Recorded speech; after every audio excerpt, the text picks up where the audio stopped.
The Atlanta Braves are set for game 2 of their 3-game series against the Toronto Blue Jays in Truist Park. Here's your 10-minute scouting report for today's game.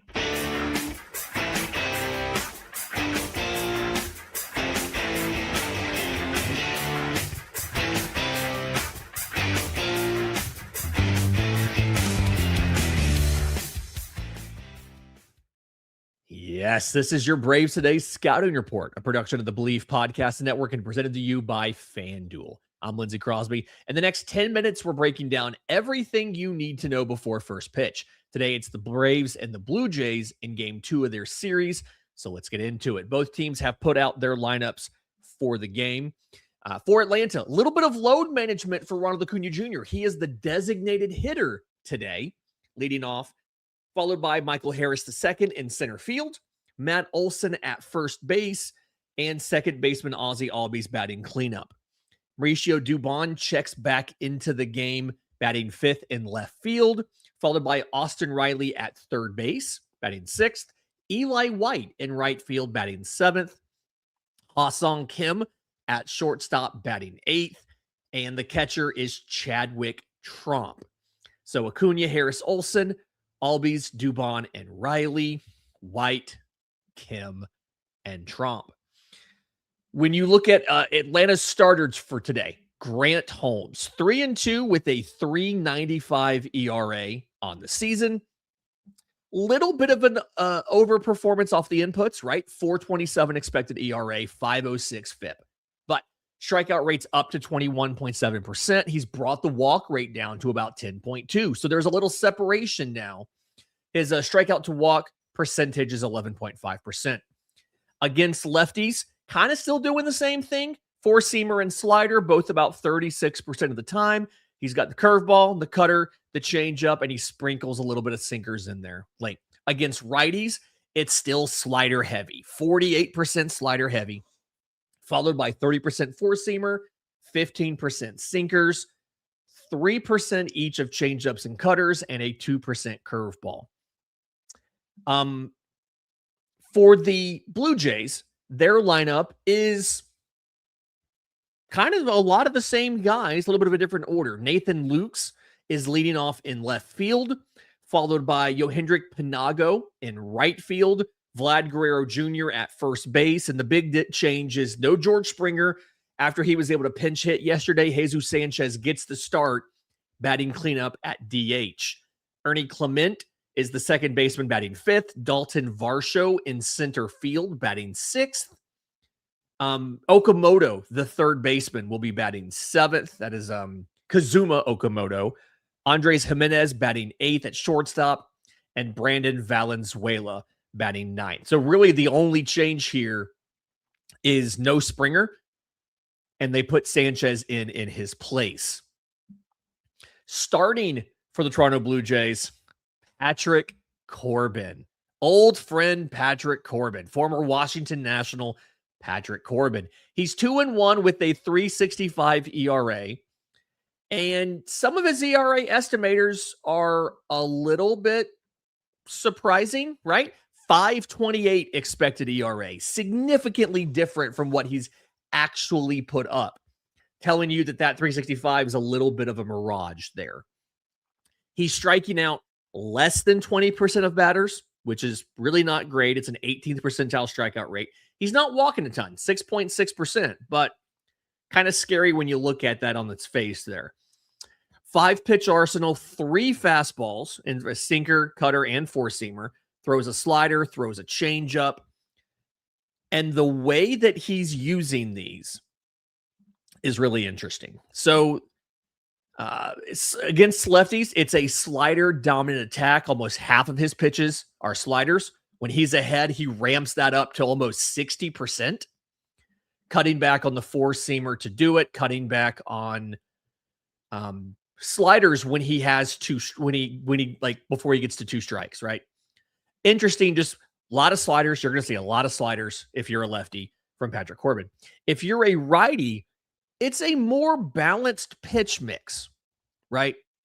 He is throwing 6 pitches in this situation because he adds in a little tiny bit of a curveball. It's almost entirely in the early count just to steal a strike here and there.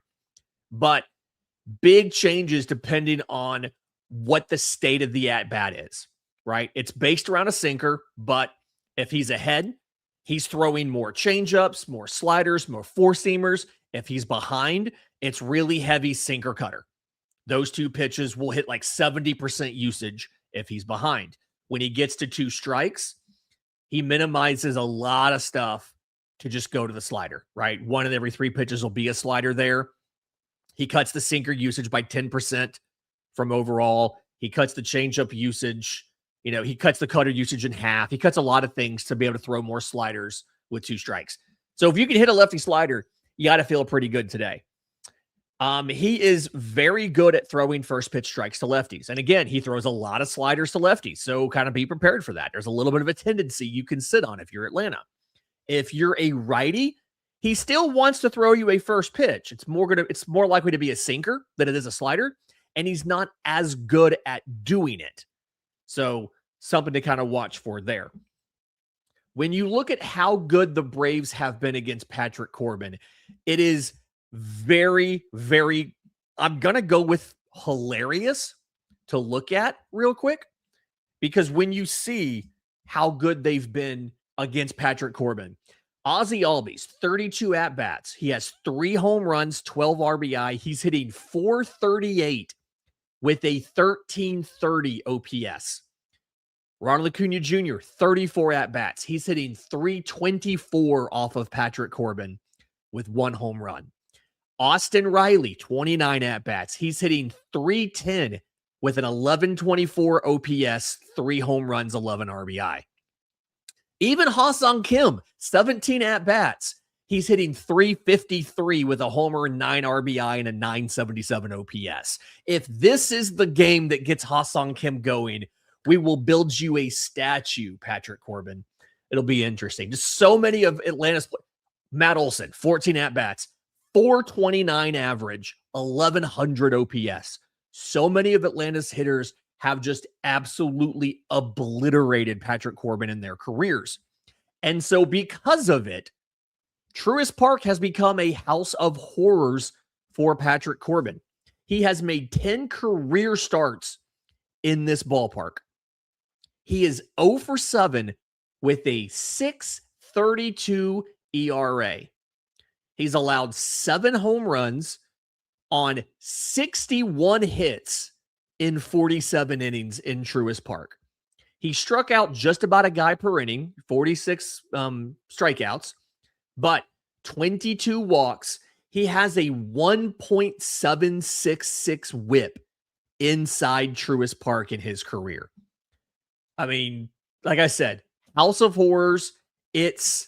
I think that might be it's not the highest, but it's one of the highest ERAs he has in any ballpark where he's made, like, I think 5 starts or more. The only one I think is worse is Miami, and that's a 6.42. Patrick Corbin is looking for a good start in Truist Park because he hasn't had one since, I believe, 2017, when he allowed 2 runs in 5 innings. And even then he got taken deep. So he probably wants a good day today. I'm sure he'd be happy if he could get one here. When you look at the bullpen status for both teams, that's not the bullpen. Here we go. For Atlanta, they used Raisel Iglesias and Robert Suarez last night. They each threw less than 15 pitches. Walt Weiss said after the game, getting Bryce Elder through the 6th and back out there for the 7th allowed them to give an extra guy a day of rest. So Dylan Lee hasn't pitched since Saturday. Tyler Kinley hasn't pitched since Saturday. They both are on 3 days rest. I imagine you probably will see them today if it's close. Dylan Dodd started to get warm yesterday, but did not go into the game because Elder made it through that 6th inning. Renato Lopez and Dodd haven't pitched since Sunday. Didier Fuentes threw 26 pitches on Sunday. He's not pitched since then. So realistically, you could have every single person available. There's no reason you can't bring back Iglesias or Suarez off of their low pitch counts yesterday. So you have a full bullpen here for Atlanta to go to. When you look at Toronto, they're essentially in the same boat. Hayden Younger threw 36 pitches on Sunday. He's gotten 2 days off. He should be available. Them being the away team helped yesterday because they only had to cover 2 innings in relief. Mason Fluharty covered 14 pitches to get through his. Braden Fisher took 15 pitches to get through his. Nobody else in this pen has pitched since either Saturday or Sunday. So they're mostly fully available as well, unless there's an injury we don't know about, right? Boston was dealing with that. I think it was Greg Weissert was down, and we just didn't know about it. He finally went on the injured list. As long as there's no injuries here, Toronto has their full pen available as well, including whoever the closer is right now. It's not Jeff Hoffman, but whoever the closer is right now, they have that guy available today. Final kind of thoughts here. Braves Today sponsor FanDuel has this one as a Braves favorite and an 8.5 run over under. It all comes down to Patrick Corbin. I mean, if Patrick Corbin can find a way to keep the ball in the yard and not just get bashed around by the Braves, I think Toronto's offense is decent enough to make this a competitive matchup. If Patrick Corbin is the Patrick Corbin of the first 10 starts of his career in Truist Park, it's going to be a long day for the Toronto Blue Jays, and you might get to see some of those depth starters for the Braves. So there's depth relievers like Renato Lopez, guys like that, eat a couple innings out of the pen. That's your Braves Today scouting report. If you want the deeper analysis, the lineup breakdowns, everything behind the numbers, make sure you are subscribed to Braves Today.